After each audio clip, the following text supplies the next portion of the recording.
walked into the boardroom like he owned the place, until he saw me sitting at the head of the table. His jaw dropped, his face drained of color. And when I slid the termination letter across the glass, he realized exactly what I had done. I didn't just grow up. I took everything back. If you've ever been abandoned, betrayed, or treated like you were nothing, this story is for you. Smash that like button, subscribe for more wild revenge stories, and get ready, because this one's personal. Growing up, I wasn't rich, but I wasn't supposed to be poor either. At least, not until my dad walked out on me and my mom. I was 12. He said he was starting over, whatever that meant. A new woman, a new life, and eventually, a new family. With 2 kids, he actually stuck around for. At first, I waited for him to come back. I used to stare out the window like a puppy waiting for its owner. Birthdays, holidays, he was always too busy. But somehow, he always had time for his new kids.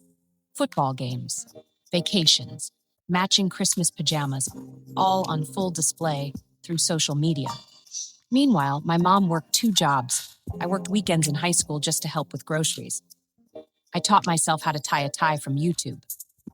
He wasn't there for my graduation. He didn't call when I got my college acceptance letter. He only texted once, "Glad you're doing well, son. Things are hectic over here." Son. I hated that word coming from him. Fast forward 6 years. I was 18, living in a cramped dorm, barely scraping by on scholarships and side gigs. Meanwhile, Dad's new family was thriving. They drove BMWs, posted beach pics in the Maldives, and threw massive parties for their golden child, my half-brother. Guess who paid for it all? Dad's booming company. A mid-sized tech firm. Nothing revolutionary, but successful, profitable. The kind of company that could have put me through college without loans. He never offered. He never even asked. One day, I got curious. I started researching his company out of pure rage. I wanted to see what he built while leaving me in the dust. What I found was opportunity. Turns out his company had investors, stakeholders, and, surprise, they weren't happy. Apparently, Dad had gotten too comfortable. Loaded budgets, sloppy decisions, no innovation. Behind the scenes, some board members were looking for a way out or a buyout. That's when something in me snapped. I was done waiting for karma. I'd become karma. I changed my major, transferred to a business school. I learned everything: acquisitions, investments, shareholder influence, all while working 3 jobs and sleeping 4 hours a night. I built my credit, started consulting, launched 2 small startups with friends, both profitable in under a year. Every dollar I made, I saved. For him. By the time I turned 26, I had enough money and enough backing to make a move. Quietly, I started buying small shares in his company. Not under my name.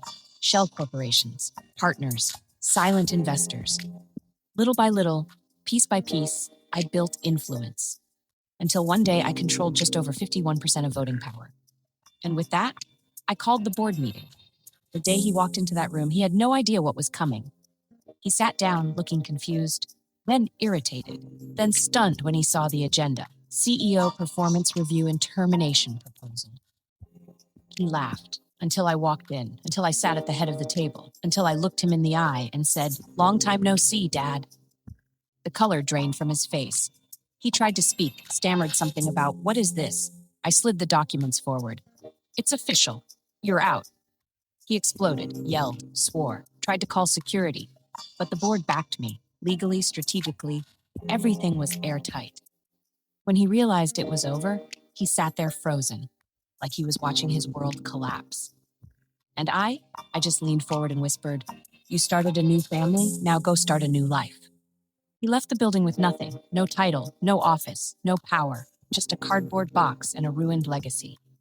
As for me, I took over as CEO, doubled the revenue in 2 years, hired single moms, mentored dropout kids, built a work culture around the very things he failed to provide me.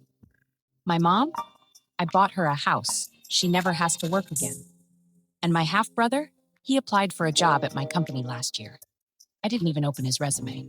Sometimes life won't give you justice.